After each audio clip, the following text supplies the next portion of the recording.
जब भी कोई सरकार का वित्त मंत्री बजट पेश करता है तो सत्ता पक्ष मेज थपथपा देता है और विपक्षी उसको नकार देते हैं। हर बार विपक्ष की रटी रटाई एक टिप्पणी होती है कि सब आंकड़ों का खेल है, आंकड़ों की जादूगरी है, निराशावादी है और दिशाहीन है। लेकिन सत्ता पक्ष कहता है कि चहुमुखी विकास का बजट है, जनहित का बजट है। मुख्यमंत्री मनोहर लाल खट्टर ने बतौर वित्त मंत्री 1,77,255 करोड़ रुपए का बजट आज पेश कर दिया।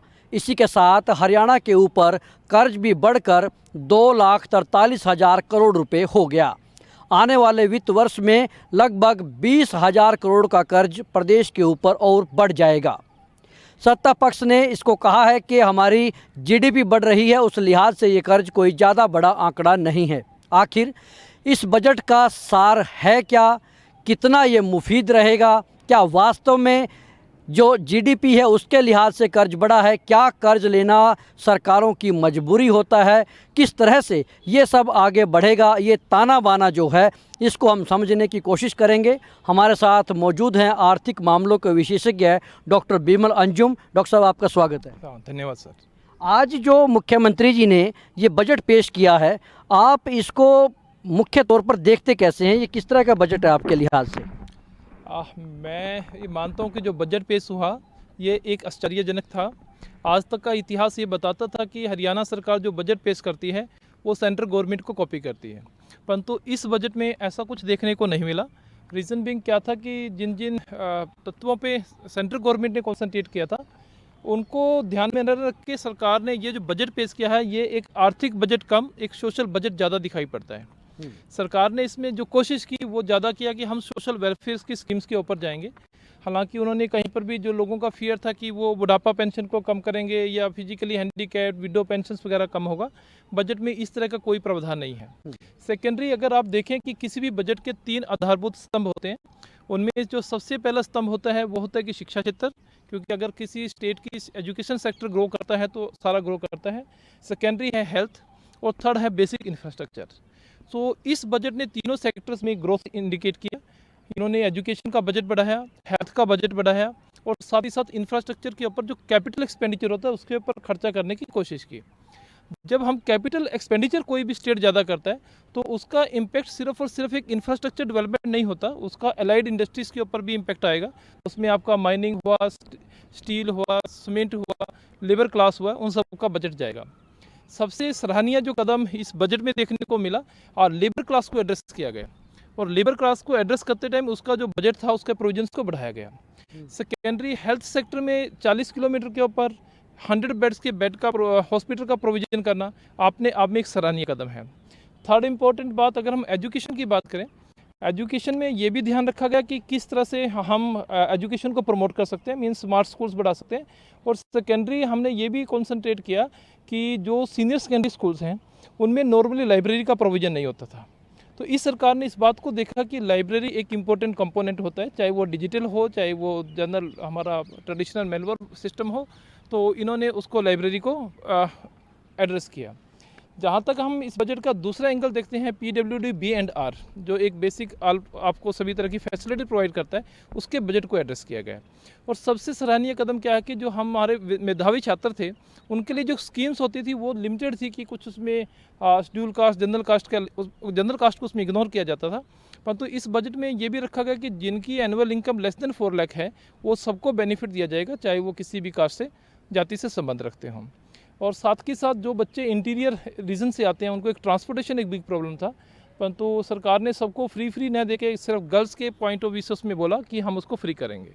तो मैं मानता हूँ कि ये एक सामाजिक संतुलन बनाने के लिए बजट रखा गया, ना कि एक इकोनॉमिक का मेरा ना मानने का रीज़न ये है क्योंकि बजट में हमारे पास 100 रुपीज़ का अगर खर्चा करना है तो उसका सोर्सेज भी होना चाहिए। तो लगभग 52% का तो सोर्सेज हमारे पास है, क्योंकि हमारे पास 43% डायरेक्ट टैक्सेस से मिल रहे हैं हमको, और दूसरे रिवेन्यू मिला के लगभग 51-52% बनता है। परंतु बाकी का जो खर्चा है वो सिर्फ हम डिपेंड करें कि गवर्नमेंट का 5000 करोड़ रुपीज़ जैसा कि बजट में मेंशन है और बाकी का हम लोन लेके करेंगे, वो एक लॉन्ग टर्म का सोल्यूशन नहीं होता। तो हर बजट में इस बात को भी ध्यान में रखा जाए कि हमारा रेवेन्यू किस तरह से प्रॉपर्ली जनरेट होगा। अगर आप इसमें नॉर्मली देखेंगे बजट में, इस बजट में रुपीस आया कहाँ से। सबसे पहले बजट कहता है कि हम बोरिंग्स करेंगे 32.8%। तो सिर्फ बोरिंग्स के ऊपर 32.8% के ऊपर बजट बनाना, और उसमें मैं बात करूं कि ये बजट एक फ्यूचर ओरिएंटेड बजट होगा और नियर फ्यूचर में हमारे को हम रोजगार दे पाएंगे, दूसरी फैसिलिटी दे पाएंगे, क्योंकि कल को आपको इतना बड़ा अमाउंट इंटरेस्ट की फॉर्म में भी देना पड़ेगा। और सबसे अच्छा जो इसमें है कि आपका स्टेट रेवेन्यू जो है वो अच्छा कलेक्ट हो रहा है, और इसके हिसाब से भी 43.71 आप कलेक्ट कर पाएंगे। परंतु इसमें अगर आप सेंट्रल गवर्नमेंट के ऊपर 12.22% के ऊपर डिपेंड करेंगे, ये कोई इतना सराहनीय कदम नहीं है। मतलब कि 12 और ये मिला के लगभग हम इसको मान के चलें कि 47-48% आप बाहर के उसके रिसोर्सेज पे डिपेंड करेंगे, ये किसी भी इकोनॉमी के लिए अच्छा साइन नहीं माना जाएगा। एक इसमें हम देख पा रहे हैं कि ये जो ग्लास है इसमें दिया गया है कि revenue deficit of GSDP percent, ये समझाने की हमें आप कोशिश कीजिए। ये किस तरह से उन्होंने कहा कि डिक्रीजिंग ट्रेंड, कैसे डिक्रीज हो रहा है? नो डाउट कि with the passage of time कोई भी इकोनॉमी होती है वो इंक्रीज करती है। अगर मैं इन terms of total cost price के ऊपर लेके चलूँ तो इकोनॉमिक जो फिगर है हमारे हमेशा इंक्रीजिंग आएंगे। परंतु जब तक मैं रिवेन्यू की बात करता हूँ, रिवेन्यू रिसीट मेरे को जो हुआ वो हम अभी डाउन आया है। अगर आप पिछले 3 साल की बात करें जो पैंडेमिक की वजह से पोजीशन आई है, तो उसमें तो ये और भी ज़्यादा डिक्लाइन हो गया। तो ये एक कंसर्न है, परंतु ये एक बिग कंसर्न नहीं है, क्योंकि जीडीपी बढ़ रहा है, और जब जीडीपी बढ़ता है तो इसका मतलब ओवरऑल सभी सेक्टर्स को कहीं ना कहीं ग्रोथ का चांस मिल रहा है। ठीक है। एक सबसे बड़ा जो हल्ला हुआ, आज भी विपक्ष ने जिस बात को लेकर सवाल खड़े किए, ये देखिए आप, जो कर्जदारी है, जो स्टेट की कर्जदारी है, ये उसके इंडेक्स हैं। इसके ऊपर हम बात करेंगे। हरियाणा के ऊपर 2015-16 में 1,01,709 करोड़ की देनदारी थी, जो कि इस वित्त वर्ष में बढ़कर हो जाएगी 2,43,779 करोड़, यानी कि 20,000 करोड़ के करीब पिछले साल की निस्बत बढ़ जाएगी। पिछले साल 2,23,768 था। इसको कैसे आप देखते हैं, ये जो कर्ज बढ़ रहा है हरियाणा के ऊपर? कर्ज बढ़ना किसी भी एंगल से एक हेल्दी साइन बिल्कुल भी नहीं है। किसी भी राज्य में इस तरह का कर्ज का बढ़ना बिल्कुल भी एक पॉजिटिव साइन नहीं है। परंतु ये क्यों बढ़ा उसके बारे में सोचना बहुत ज़रूरी है। अगर आप हरियाणा के कर्ज की बात करें, जब हरियाणा सरकार बीजेपी सरकार कभी सत्ता में आई थी 2014 में, तब भी ये कर्ज हरियाणा सरकार के ऊपर था। परंतु ये इन द मेन टाइम बढ़ा, तो सीधी सी बात यह है कि कोई भी राज्य पूरा अपना रिवेन्यू कलेक्ट नहीं कर पाया। उसका रीज़न क्या था कि इसी दौरान हमारा जो टैक्स सिस्टम था वो चेंज हुआ। स्टेट्स के हाथ से बहुत कुछ सेंटर के हाथ में चला गया, और उसकी वजह से जो स्टेट अपने नॉर्मली पहले बजट में क्या होता था कि साइकिल सस्ता हो गया, वो महंगा हो गया, अब ऐसी कोई भी चीज़ देखने को नहीं मिलती। तो स्टेट के हाथ में कुछ ही 2-3 आइटम को छोड़ के बाकी का नहीं बचा, और ना बचने की वजह से क्या कि कहीं ना कहीं आपको रेवेन्यू के साथ कॉम्प्रोमाइज़ करना पड़ता है। अगर आप हरियाणा के कर्ज की बात करें तो पिछले 2 साल की जो इकोनॉमी थी उसमें रेवेन्यू डिफिक्ट्स ऑल ओवर इंडिया में था, और ऑल ओवर इंडिया में नहीं, ऑल ओवर वर्ल्ड था। परंतु अगर आप इसको एक जनरल पहलू से बात करें तो उसको हम देखा जाता कि किसी भी बजट का जो फिस्कल डिफिक्ट्स है क्या वो विद इन कंट्रोल है। तो हम उसमें मानते हैं कि किसी राज्य का फिस्कल डिफिक्ट्स विद इन 3% है तो वो एक कंट्रोलेबल फैक्टर है। मतलब आप उसको मान सकते हैं कि वो संतोषजनक पोजीशन में है, अभी आप डेंजर जोन पे नहीं है। तो मैं ये भी नहीं कह सकता कि ये एक बहुत बड़ा अमाउंट है और आप डेंजर जोन पे चले गए इन टर्म्स ऑफ लोन और in terms of fiscal deficits both. तो दोनों को मिक्स नहीं करता। ये लोन अलग चीज़ है, डिफिक्ट अलग चीज़ है। तो अगर इसको इन टर्म्स ऑफ जीडीपी में इसको कंपेयर करूँ और फ्यूचर प्रोस्पेक्ट्स देखूँ तो उसके हिसाब से ये कर्ज आने वाले टाइम में कॉम्पनसेट किया जा सकता है। इसी तरह से सैलरी और पेंशन में बहुत बड़ा जो मद है वो उसमें भी खर्च हो रहा है। करीब 39,639, करीब 40,000 करोड़ रुपया इस इंडेक्स के मुताबिक सैलरी और पेंशन में चला जाएगा। इसके अलावा जनरल खर्च और भी हैं। देखिए अब ये एक सराहनीय कदम भी है। हरियाणा सरकार ने केंद्र सरकार के डिक्लेयर करते ही 7th पे कमीशन दिया था, और 7th पे कमीशन देते ही जो हमारा सैलरी और पेंशन का जो बजट था वो ऑलमोस्ट डबल हो गया था। तो अगर आप इसको ट्रेंड को देखें तो 2016 के बाद ये फिगर एकदम से बहुत ज़्यादा जंप किया है।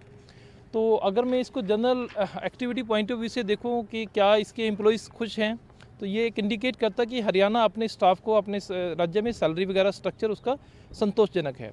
दूसरी एक सराहनीय बात यह कि बहुत सारे स्टेट्स ने पेंशन नहीं दिया, परंतु यहाँ पर चाहे वो सरकारी था या गैर सरकारी था उसमें 2000 से पहले भी उन्होंने पेंशन दिया। तो ये उसका एक साइन है, परंतु ये नकारात्मक नहीं है, ये एक पॉजिटिव साइन है, क्योंकि जब लोगों के पास इनकम आएगा तो खर्च होगा। और जब खर्च होगा तो खर्च करने के लिए आपको प्रोडक्शन एक्टिविटीज़ बढ़ जाएंगी। तो यही कारण है कि हरियाणा की जो डिपेंडेंसी एग्रीकल्चर सेक्टर पे होती थी, आज वो एग्रीकल्चर पे न होके वो चली गई है सर्विस सेक्टर की तरफ। तो अगर हरियाणा नो डाउट कि नेशनल उसमें 4% कंट्रीब्यूट करता है अराउंड, परंतु अगर मैं इसको बात को देखूं कि 4% के साथ साथ हरियाणा का जो कंपोजिशन है तो अब वो एग्रीकल्चर न होके नॉन एग्रीकल्चर सेक्टर में शिफ्ट करने जा रहा है। इसी तरह से एक और बड़ा इसमें पहलू है जो ब्याज है। सरकार के ऊपर कर्ज है, कर्ज के ऊपर ब्याज है, तो ब्याज की जो अदायगी है वो भी एक बड़ी एक इसमें मद है। यानी कुल मिलाकर के बजट का जो अनुमान है उसके मुताबिक 20,994 करोड़ रुपए ब्याज में चला जाएगा। जी, ये हमेशा ही जाता है, ये ऐसा नहीं कि नहीं जाएगा और गवर्नमेंट ने इसका प्रोविज़न भी नहीं किया, ऐसा भी नहीं है। हमने पहले से माना कि रीपेमेंट्स ऑफ जो डेट्स हैं हमें उसको भी करना है और खर्चे भी पूरे करने हैं। जिस तरह से एक बैंक अपनी EMI पे करता है जिसमें प्रिंसिपल अमाउंट प्लस इंटरेस्ट होता है, ठीक उसी तरह से हमारे सामने ये भी आता है कि जो हमारा लोन है वो कितना रिडीम करेंगे। तो इस सारे में अगर हम स्टडी करें तो ये सामने आता है कि गवर्नमेंट के पास ऑलरेडी प्रोविज़न है और 31.79 जो टोटल बजट का होगा उसको रीपेमेंट करने का रोड मैप है। तो अगर आपके पास रोड मैप है तो इसमें कोई इतना चिंता का विषय नहीं है, आप उसको पे कर रहे हैं और सरकार पहले भी इसको पे करते आई हुई है। कैपिटल एक्सपेंडिचर इसमें 26,000 करोड़ रुपए दिखाया गया है, इसको आप कैसे देखते हैं, ये किस तरह से हो पाएगा? कैपिटल एक्सपेंडिचर का प्रोपोर्शन बढ़ना अपने आप में एक डेवलपमेंट का सूचक होता है। जितना आपका कैपिटल एक्सपेंडिचर के ऊपर खर्चा होगा उतना ही आपकी एलाइड इंडस्ट्रीज ग्रो करेंगी। तो मैं मानता हूँ कि कैपिटल एक्सपेंडिचर पर जो खर्च करने का सरकार का निर्णय है वो बिल्कुल सही निर्णय है और इसको और बढ़ाया जा सकता था। राजकोषीय घाटा भी 29,618 करोड़ रुपए पर पहुँच रहा है। राजकोषीय घाटा अभी हम डिस्कस किया था कि ऑब्वियस है कि मैंने जो प्लान किया था उससे ज़्यादा खर्च हो गया। खर्च होने का बेसिक रीज़न ये था कि पिछले साल भी सरकार को बहुत सारी कंडीशंस इंपोज करनी पड़ी, हमारी प्रोडक्शन एक्टिविटीज़ ठीक प्रकार से नहीं चल पाई, परंतु ये लेस देन 3% में है तो इसलिए ये कोई चिंता का विषय नहीं बनता, ये नॉर्मली चलता रहता है। ये जो राजकोषीय घाटा होता है इसकी पूर्ति आखिर कहाँ से होती है? जैसे बजट में घाटे का बजट पेश हो गया तो ये पूंजी आती कहाँ से है फिर? एक्चुअल बहुत अच्छा क्वेश्चन है आपका कि ये पूर्ति कहाँ से होती है। बेसिकली ये पूर्ति टैक्सेस से होती थी। जो हम टैक्सेस लगाते थे उसमें से हम इसको कॉम्पनसेट करने की कोशिश करते थे और क्योंकि अब सरकार के पास जो टैक्स लगाने का स्ट्रक्चर है वो डिफरेंट हो गया और सरकार ये भी तालियां नहीं बजाना चाहती कि हम कोई अलग तरह का टैक्स लगाएं। जैसे इस बजट में भी कोई एक्साइज ड्यूटी या दूसरी ड्यूटी के ऊपर कोई ज़्यादा कॉन्सेंट्रेट नहीं किया गया, तो इसकी बेसिक पूर्ति तो हम टैक्स लगा के ही करते हैं और वो इस बार इस तरह का कोई प्रोविज़न सरकार ने नहीं रखा। इसी तरह से जो केंद्र से भी सरकार को पैसा मिलता है, केंद्र सरकार से जो अनुदान का अनुमान लगाया है वो भी 11,500 करोड़ रुपए का है। इसके अलावा जो पेट्रोलियम पदार्थ हैं हमारे डीजल पेट्रोल, उससे जो वैट मिलता है वो भी एक बड़ी रकम है। लेकिन जिस तरह से यूक्रेन और रूस का युद्ध चला हुआ है, काफ़ी उसमें लग रहा है कि तेल के दाम जो है और उछाल उसमें आ जाएगा। सरकारें भी इस स्थिति में नहीं रहेंगी कि टैक्स में कटौती कर पाएँ, तो आने वाले समय में मुश्किलें बढ़ेंगी। पेट्रोलियम प्रोडक्ट्स की वजह से 100% समस्याएं हमारी बढ़ने वाली हैं और उसका बेसिक रीज़न क्या होगा कि जो हमारे पेट्रोलियम प्रोडक्ट्स हैं उनके ऊपर हमारा वैट जो चलता है, वैट एक राज्य सरकार के हाथ में है, परंतु वैट वाले प्रोविज़न में भी राज्य और केंद्र दोनों का अपना अपना प्रोविज़न फंड्स चलता रहता है। तो यहाँ पर सरकार इस स्थिति में नहीं होगी कि वो टैक्स को कम कर सके और उसके लिए यहाँ पर क्या हो सकता है कि मेरा ये मानना है कि सरकार कहीं ना कहीं जब ये रेट्स के ऊपर आएगी तो एक्साइज ड्यूटी केंद्र सरकार इस पर कम करेगी, जिसकी वजह से थोड़ा बहुत हम इसको बैलेंस करने की स्थिति में होंगे। तो आप कुल मिलाकर के इस बजट को कैसे देखते हैं? क्योंकि कर्ज भी बढ़ा है, बजट भी बढ़ा है, 15.6% बजट का जो आकार है वो बढ़ गया है, साथ ही साथ कर्ज भी बढ़ा और तमाम चीज़ें बढ़ी। कृषि का बजट 27% हो गया, चिकित्सा और शिक्षा का बजट भी काफ़ी ये कह सकते हैं 20-22% दोनों का बढ़ा है। तो उस लिहाज से स्टेट की दृष्टि से कैसे इसको देखेंगे? देखिए, अगर मैं बजट का टोटल एक्सपेंडिचर बढ़ा दूं या बजट बढ़ा दूं और वो बजट बढ़ेगा तो ऑब्वियस है कि मैं सभी सेक्टर्स में फिगर्स बढ़ा सकता हूं, वो एक होता है विंडो ड्रेसिंग। परंतु यहाँ पर डिपेंड ये करता है कि उस विंडो ड्रेसिंग को करते समय आपने किन महत्वपूर्ण तत्वों को वेटेज दिया। तो इस अगर बजट पे आप ध्यान से देखेंगे तो इस बजट ने बेसिक इंफ्रास्ट्रक्चर, बेसिक इश्यूज़ को टच करने की कोशिश की। अगर आप देखें, जैसे हमने डिस्कस किया कि एजुकेशन, हेल्थ, ट्रांसपोर्टेशन, आंगनबाड़ी, बच्चों की फूड सेफ्टी उन सभी महत्वपूर्ण तत्वों पे बात किया गया और यहाँ तक भी बात किया गया कि हम एनवायरनमेंट कैसे बनाएंगे, उनके लिए प्लांटेशन के लिए नर्सरी होनी चाहिए, उसके लिए प्रोविज़न रखा जाना चाहिए। स्कूलों के भी अलग अलग स्तर पे बात की गई और साथ ही साथ यहाँ पर इस बात को भी ध्यान में रखा गया कि जो हमारा स्पोर्ट्स है, हमारा यूथ है, यूथ वेलफेयर के ऊपर काम कैसे किया जाए और उसमें भी एक संकीर्ण विचारधारा से नहीं, एक ब्रॉड माइंडिंग थॉटफुलनेस के हिसाब सरकार ने डिसीजन लिया। और मैं ये मानता हूँ कि जिस तरह से सरकार ने इम्पोर्टेंट बिंदु को टच किया, महत्वपूर्ण बिंदु थे जैसे कि वेलफेयर था, पेंशन स्कीम था, सोशल वेलफेयर था, जस्टिस था, सोशल जस्टिस था, वुमेन एम्पावरमेंट था, उनको कंसंट्रेट करने की कोशिश की। यहाँ पर एक पॉइंट था जिसमें लोगों को लगता है, लोग क्रिटिसाइज़ भी करेंगे कि एग्रीकल्चर सेक्टर के पॉइंट ऑफ व्यू से मिनिमम सपोर्ट प्राइस के ऊपर कुछ नहीं बोला गया, परंतु कहीं पर भी सब्सिडी को भी नहीं कट किया गया और मिनिमम सपोर्ट प्राइस कोई भी सरकार देने की पोजीशन में नहीं है, कोई भी राज्य सरकार देने की पोजीशन में नहीं है। तो मुझे लगता है कि अगर सब्सिडी के बारे में यहाँ पर साइलेंट है तो इससे किसानों को कोई नुकसान नहीं होने वाला। एक आखिरी सवाल मैं आपसे करना चाहूँगा, जो स्टेट जीडीपी है उसका जो साइज बढ़ रहा है वो हरियाणा के लिए कितना अच्छा संकेत है और कितना आप संतोषजनक उसको मानते हैं? नहीं, अगर आप हरियाणा का टोटल सिनेरियो देखें, अब हरियाणा का मैक्सिमम पार्ट एनसीआर रीजन में आता है और 400 से ज़्यादा बड़े बड़े जो कंपनी, आईटी कंपनी बेस्ड हैं, बड़े बड़े जो मार्केट प्लेयर हैं, ऑटो सेक्टर में आप बड़े प्लेयर हैं, ऑटोमोबाइल सेक्टर में बड़े प्लेयर हैं, ट्रैक्टर में बड़े प्लेयर हैं, तो जीडीपी बढ़ना एक बहुत ही सराहनीय और अच्छा कदम है। अगर आप देखें कि कभी के टाइम में पंजाब एक प्रॉस्पेरस स्टेट माना जाता था, परंतु आज की डेट में हरियाणा पंजाब को बहुत पीछे छोड़कर आ गया।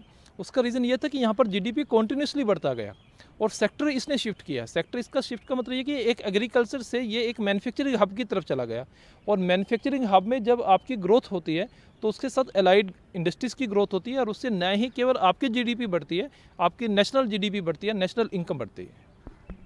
शुक्रिया। तो ये थे विशेषज्ञ जो कि आर्थिक मामलों की समझ रखते हैं, डॉक्टर बिमल अंजुम। उन्होंने हमें बजट का पूरा सार समझाया, क्योंकि सत्ता पक्ष, जैसा कि मैंने पहले भी कहा, वो हर बार मेज थपथपाता है, विपक्ष हर बार हल्ला मचाता है। लेकिन स्टेट की जीडीपी का साइज कैसे बढ़ रहा है और कर्ज बढ़ने से क्या दिक्कतें सामने आएंगी, कैपिटल एक्सपेंडिचर बढ़ने से क्या फ़ायदे होंगे, ये तमाम तरह की जो तकनीकी आंकड़ेबाजी है उसको हमने उनसे समझा और उम्मीद है कि आप भी अब कहीं ना कहीं बजट की जटिलताओं को बड़ी सरलता के साथ समझ चुके होंगे। कैमरामैन राहुल धीमान के साथ Rajesh Chauhan, living India news, Chandigarh.